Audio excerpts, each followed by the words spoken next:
Hi there! Welcome to What is Islam Academy. Let's learn about Islam together. Why do monks leave society, living in caves or temples, while Islam says stay inside society? Isn't isolation safer for purity? If monks meditate all day, isn't that superior to people who mix with temptations? Then why did Prophet Muhammad reject monasticism completely? Let's examine. Is hiding from life the way to purity, or is facing life with faith the real path to God? Monasticism means withdrawing from life. No marriage, no family, no business, no responsibility. Only seclusion and ritual. Islam says the opposite. Worship inside life. Pray, fast, remember Allah, but also marry, raise children, earn lawfully, help the needy, build societies. Purity in Islam is not running away from the test. It is succeeding inside the test. The Quran mentions, but monasticism which they innovated, we did not prescribe it for them. Surah Al-Hadid 27. This means monasticism was a human invention, not a divine command. Some Christians introduced it later, but it was never required by Allah. Prophet Muhammad made it clear, no monasticism in Islam.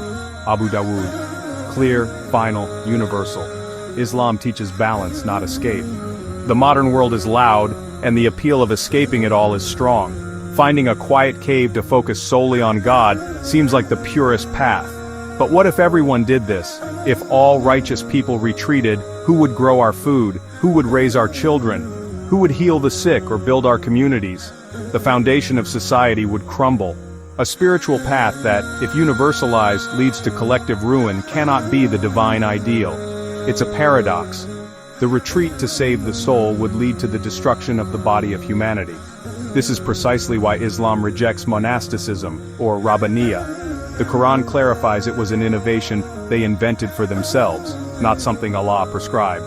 The Prophet Muhammad, peace be upon him, provided the ultimate blueprint.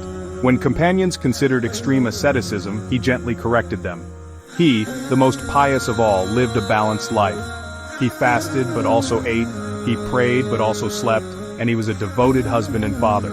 His life was the message. Spirituality is not found by abandoning the world, but by navigating it with divine guidance. Islam transforms our perspective.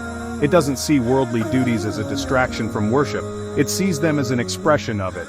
The doctor healing a patient, the teacher empowering a student, the parent raising a child, these are not merely secular acts. When done to please God and serve His creation, they become profound acts of worship. Spirituality isn't a separate compartment of life, it is the force that permeates everything you do. It is found inside responsibility, not outside of it. The prayer on the mat gives you strength for the honesty in the marketplace. So we must ask, if your faith requires you to hide from the world, from people, from temptations and struggles, is it truly strong? Or is it a fragile faith afraid of reality? The Islamic worldview sees life's challenges not as things to be fled from, but as the very arena where our spiritual muscles are developed. True, resilient faith is forged in the fires of daily life. It is proven not in the silence of a cave, but in the noise of the city, in the patience of a parent, and in the integrity of a professional. This is the path of the prophets, to be in the world but not of it, transforming it for the better. Modern psychology shows, extreme isolation often causes depression, anxiety, and even hallucinations. The human brain is designed for connection. We are social beings. We grow through family, friendship, and society. Islam aligns with human nature. It encourages connection, community, and balance.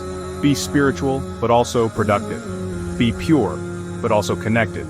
That is real strength. To truly understand Islam's rejection of monasticism, we need only look at the life of Prophet Muhammad. Peace be upon him. His life is the ultimate embodiment of a divinely ordained balance. We have narrations from his wife Aisha, that he would pray at night for such long hours that his blessed feet would swell. This was his private communion with his Creator, an intense, profound, and deeply personal act of devotion that grounded his entire being. Yet, this spiritual intensity did not lead him to withdraw into seclusion. By day, he was a leader, a statesman, a judge, and a commander. He established a new paradigm of just warfare and built a society founded on compassion and justice. His spiritual depth was the very source of his worldly wisdom, proving that true piety fuels engagement, it doesn't extinguish it. The Quran itself states he was sent as a mercy to the worlds, a mission that necessitates deep involvement with the world, not retreat from it. This principle is a core teaching. When 3 companions vowed to take their worship to extremes, praying all night, fasting every day, and remaining celibate, the Prophet gently but firmly corrected them. He said, "I am the most God-fearing among you, yet I fast and I break my fast, I pray and I sleep and I marry women. Whoever turns away from my way of life is not of me." This is an explicit and powerful rejection of the monastic ideal, establishing the middle path as the foundation of a Muslim's life. His life at home was a testament to this. He loved and joked with his wives, raced with Aisha, and helped with household chores, teaching that spirituality is woven into daily human relationships. His remembrance of Allah was the ethical compass for every public action.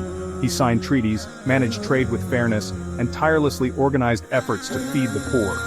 His spirituality was active, practical, and world-changing, demonstrating that the world is not a prison to be escaped, but an arena to be sanctified.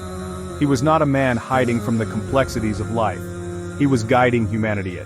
This holistic approach is even supported by modern psychology, which confirms that strong social ties, a sense of purpose, and community engagement are vital for human flourishing, while isolation can be detrimental. The prophetic model integrates the spiritual, social, and personal into one seamless whole. That is the perfect balance. The Quran presents a foundational principle for human existence on this planet. It says, "He brought you forth from the earth and settled you therein." This phrase, "settled you therein," comes from the Arabic root istamarakum, which carries a profound and active meaning. It's not merely about inhabiting a place. It is a divine instruction to cultivate, to develop, to build, and to make the earth flourish. It is the very essence of our role as vicegerents, or khalifa, on earth, entrusted with the responsibility to be constructive agents, not passive residents. This mandate for construction permeates every facet of a meaningful life. Humans are meant to build. We build farms, not just for sustenance, but as an act of co-creation that turns barren land into a source of life, earning a reward for every creature that eats from it. We build families, the bedrock of society, rejecting celibacy for the sacred bond of marriage that fosters love, mercy, and the next generation. We build schools and centers of knowledge, recognizing that the pursuit of understanding our world is a pathway to understanding its creator. This was the engine of Islam's golden age, where faith fueled unprecedented advancements in science, medicine, and art. And we build communities following the example of the Prophet Muhammad, who established a thriving, just, and pluralistic society in Medina. Therefore, to abandon these duties is to abandon a core part of our purpose. Islam explicitly rejects monasticism or rabbaniya. The Quran notes that it was an invention, stating, "They innovated it, we did not prescribe it for them." While acknowledging the noble intention of seeking God's pleasure, it critiques the method of self-imposed isolation and hardship. The Prophet himself corrected companions who leaned towards such extremes. When he heard some had vowed to pray all night, fast continuously, and remain celibate, he declared that he, the most devout of all, prayed and slept, fasted and broke his fast, and married. He concluded with a definitive statement, "Whoever turns away from my way of life is not from me." The philosophical reasoning is clear. True spiritual growth is not achieved by escaping the world, but by engaging it with divine principles. Patience is forged in adversity, not in isolation. Gratitude is learned through blessings, not by renouncing them. Justice is practiced in society, not in solitude. The world is the testing ground where our faith is translated into action. This ethos of construction is so absolute that it extends to the very end of time. The Prophet gave us a powerful image of this duty, saying, "If the day of judgment comes and one of you has a seedling in his hand, let him plant it." This profound instruction is not about the harvest. The tree will not have time to mature. It is about the principle. The act of planting, of building, of contributing is an intrinsic good, an act of worship in itself, defined by intention, not by outcome. It is the ultimate expression of hope and purpose against despair and nihilism. Even at the world's end, Islam calls for building, not abandoning. This is our purpose, to be a constructive force, to plant seeds of knowledge, to build bridges of understanding, to cultivate justice, and to serve creation. The path to God is not found by turning our backs on His world, but by immersing ourselves in it, striving to leave it more beautiful, more just, and more fruitful than we found it. Monasticism says, save yourself alone. Islam says, save yourself and help others be saved. Monasticism says, run away from temptation. Islam says, face temptation, control it, and defeat it. Which path builds stronger souls? The one that hides, or the one that resists?